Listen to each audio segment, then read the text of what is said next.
আজ থেকে প্রায় 40 বছর আগের কথা। আমার আব্বু তখন ছোট ছিল, আমার ফুফু কিশোরী।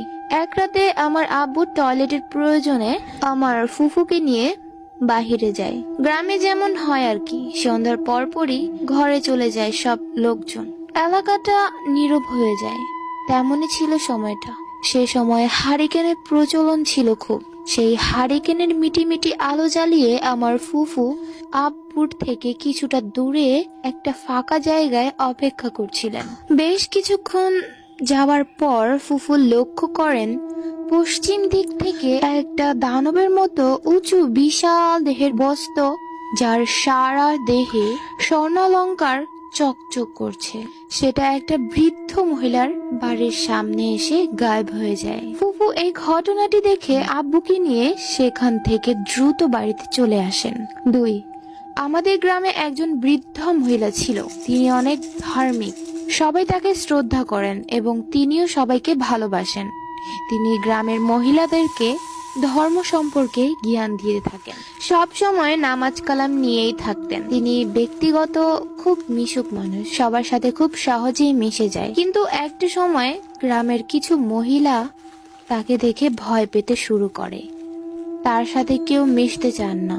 এমন কিছু মহিলারা অন্য মহিলাদের সাথে গল্প করেন যে সেই বৃদ্ধা মহিলার সাথে যারা কথাবার্তা আলোচনা করে কিংবা যারা তার সাথে মিশেছে, তারা সবাই নাকি রাতে ভয়ঙ্কর ভয়ঙ্কর স্বপ্ন দেখেন।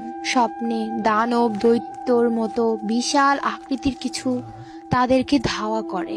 এমনকি স্বপ্নে তাদেরকে নাকি সে বৃদ্ধ মহিলার সাথে মিশতেও মানা করে। এটা জানাজানি হবার পর কেউ তার সাথে মিশতে চায় না, সবাই এক প্রকার ভয় পেয়ে তার থেকে দূরে থাকে। 3. প্রায় কাছাকাছি সময়ের দিকে আমাদের গ্রামে আরো বেশ কিছু অলৌকিক ঘটনা ঘটে। যেমন গ্রাম অঞ্চলের প্রায় সব বাড়িতেই ভেড়া, বর্গি, ছাগল পালন করা হয়। বিশেষ করে গ্রামের মহিলারা অবসর সময়ে এসব লালন পালন করে থাকেন। তেমনি আমাদের গ্রামে একজন মহিলা তার ছাগলকে ঘাস খাওয়ানোর জন্য ফাঁকা মাঠে মধ্যে নিয়ে যায়। তিনি সবার থেকে আলাদাভাবে তার ছাগলকে ঘাস খাওয়াচ্ছিলেন। এরপর যখন বিকেল থেকে সন্ধ্যা হয়, সবাই তাদের নিজের ছাগল নিয়ে বাড়িতে চলে যান। তখনই সে মহিলা ছাগল আনতে যেয়ে খালি হাতে বাড়িতে ফিরেন। মহিলার পরিবারের মানুষ ছাগলের কথা জিজ্ঞাসা করলে তিনি কিছু বলতে পারেন না। এরপর তার ছেলে মাঠে গিয়ে দেখে তাদের ছাগল এক স্থানে পড়ে আছে। ছাগলের কাছে গিয়ে গায়ে হাত দিয়ে দেখে পুরো শরীর ঠান্ডা হয়ে আছে, মনে হয় গায়ে এক ফোঁটাও রক্ত নেই। তিনি সেই ছাগল বাড়িতে নিয়ে আসেন। তার মাকে জিজ্ঞাসা করে ছাগল সম্পর্কে তিনি কিছু জানেন কিনা, কিন্তু তার মা আগের বারের মতোই ছাগল সম্পর্কে কিছুই বলতে পারেন না।